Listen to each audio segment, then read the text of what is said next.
I didn't think the pain from the shingles rash would affect simple, everyday tasks like bathing, getting dressed, or even walking around.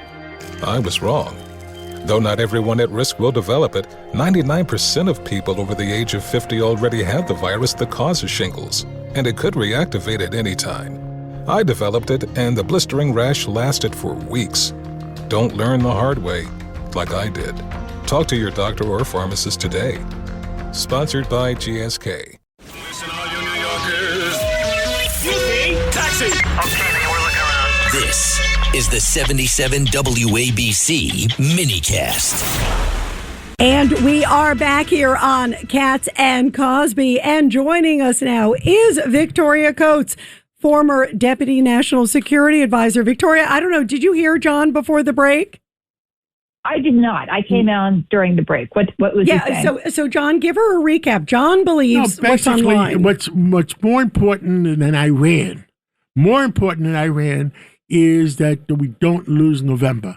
We lose November, then our country is in deep problems. If we allowed whoever's in charge of Iran to keep running it right now, open the Strait of Hormuz, get oil flowing again, bring the price of energy down.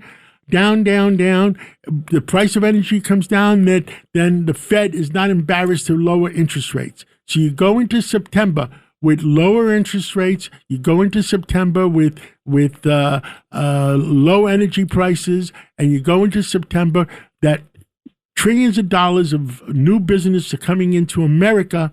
And the Small Business Administration fuels the small businesses to build around those new businesses coming into America, new pharmaceutical companies, new automobile companies. Then you're going to have a great economy in September, a great economy, and lower energy prices and lower interest rates. Then I think the Dow Jones could hit close to 60,000 by December 31. 2026. And that's just my opinion.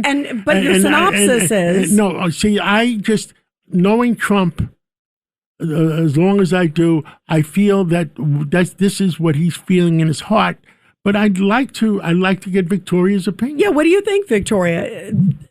Belief that winning the midterms, more important is John's thought. I would obviously love to see both. But your thoughts?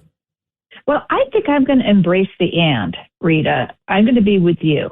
And I strongly agree with everything John said. I work for a 501c3, so I would never, ever dabble in politics. But if I did, I would say that, yes, these midterms were are extremely consequential for us as a country. And if we lose them, even just the House, we will be spending the next 2 years consumed with, lawsuits. Nothing will be furthered from the president's agenda. That would be a disaster. So we really don't want that to happen. I agree. The sooner we can get energy flowing out of the Strait of Hormuz, the better. I heard a number of $2.18 for gasoline by Labor Day. If we can achieve that, John, yes, we achieve everything that you're talking about at the same agree. Time. We need that great economy to be able to people realize we have the great economy, and a lot of people in Wall Street already vision that. But the Fed will not lower interest rates. They're embarrassed to lower interest rates because the way the newspapers and the press is running it.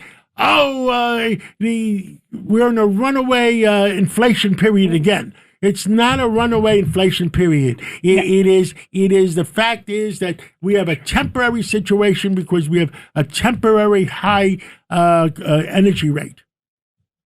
No, absolutely. And bear in mind, all of those molecules that are bottled up in the Gulf, if they come roaring through the strait, on top of everything we're producing here, we're going to have an oil glut before we know it. So I really think we're going to be looking at a summer of quickly diminishing energy prices, which will bring about the happy results you want. But at the same time, if what the president is telling us is accurate, and I have no reason to doubt him, he is insisting that we're going to get an expansion of the Abraham Accords. We're going to get the nuclear dust out of Iran. And that country has been destroyed. They just announced today they had to turn the internet back on because they can't afford to keep it off anymore. I assume that's part of them doing things to show good faith to us, as opposed to during the Obama administration when we had to send them tens of billions of dollars in cash to get them to talk to us. Now it's the shoes on the other foot. So we're going to see some additional changes in Iran. I think our happy outcome, Rita, where we're happy, John's happy, everybody's happy. That can happen this summer. Yeah, and I think it's going to happen soon, don't you, Victoria? Because he doesn't want to wait, to John's point. He doesn't want to be, moved around back and forth by the Iranians, but he also knows that he wants to get the gas prices back where they should be. And he really got pissed off. The president got really pissed off when Secretary Wright says, "Oh, we're going to go into high prices in January till January 27." That was a lot of crap. Yeah, it was a lot of crap. He's going to come right down to 60 right when Hormuz is opened up. And the fact that there's a ceasefire and there's no war. Yeah, it'll drop. I think. Don't you think, John? I think it's going to drop immediately. My only concern is that Putin realizes everything I've said, and they keep stirring the pot between China and Russia. John, keep an eye on the Ukraine space because Ukraine is starting to make some gains. They have this incredible new drone technologies they've developed. And I'm working on a piece which is, hey, don't look now, but did Donald Trump just resolve Ukraine? And if you go back to that meeting in the Oval Office in January of 2025 that everybody said was such a disaster, oh my gosh, Vice President Vance was so mean to President Zelensky. Well, you know what? That put the fear of God into President Zelensky, that the United States was not going to be his checkbook of first resort going forward. And he went back to Ukraine and said, we're going to have to do a lot of this on our own because the United States is going to help, and we have continued to help, but they're not going to be a blank check because Congress won't do it anymore, and the president won't do it anymore. And the president says, we give you anything, I want my minerals back in return. Yes. Okay? Exactly. President Trump is a businessman, and I trust Zelensky, whatever his name is. I trust him as far as I can throw him. I can't throw him far, and he's conning a lot of the American people. He is just as big as a con artist as Putin is.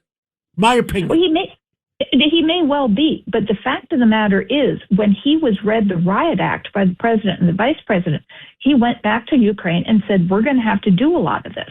And they have done a remarkable job in terms of developing this new drone capacity. Right. And what the president said 2 weeks ago is, we will work with you on this. We will help you develop. And helping, and also Victoria, helping, Zelensky stepped up and is also helping dealing with the Iranian drones because they're, with all ties with Russia. So that's been pretty interesting where he stepped up and helped the U.S. in that effort. But this is how we can resolve Ukraine. I mean, because Ukraine is now taking back territory. It doesn't become our problem. That's Europe's problem. I mean, I agree with you, John. I mean, I don't have a lot of trust in leadership, but if they can start doing this on their own, that is how Trump has resolved the Ukraine war, by encouraging Ukraine to stand on its own 2 feet, figure out what its product is. We can sell that to partners and allies in the Gulf. That's great. And then Putin can just go pound sand, as far as I'm concerned. He's not a player anymore. If he's getting forced out of Ukraine in what is year 5 of his 3-day war. Yeah, no, it's an interesting dynamic how they're all interconnected. Well, Victoria, thank you very much. We love hearing from you, and let's see where all this goes. Boy, interesting times we are in. Thank you, Victoria. Thank you, Victoria. Thank you. Thanks, guys.